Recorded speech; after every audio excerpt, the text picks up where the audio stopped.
ओम श्री श्री भैरव देव नमः। माँ आदिशक्ति दंतेश्वरी नमः।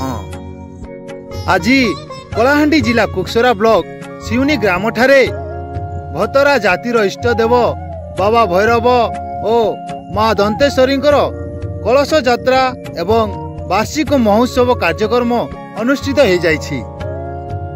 जिला भतरा समाज कमिटी पक्षरु प्रति वर्ष यह कार्यक्रमटी को पालन करिथांती। एही वर्ष मध्य बहु आडंबन रे लोकंकर भिड़ देखा मिली।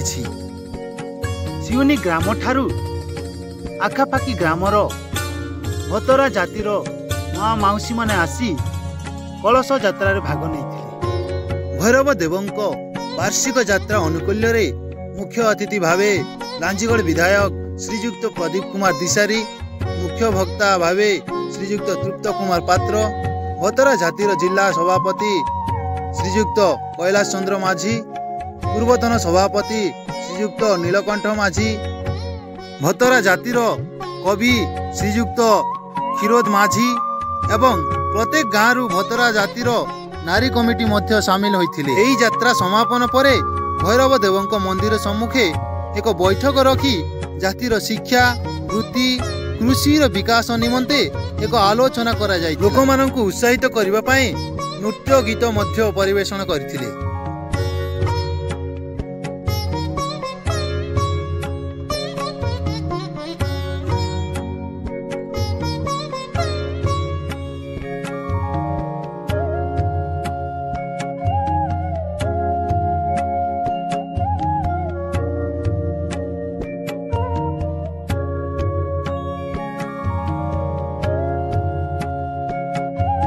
सबको उपस्थित और सब गुरुजन माने भाई माने भौणी माने माँ माने समस्त को नमस्कार।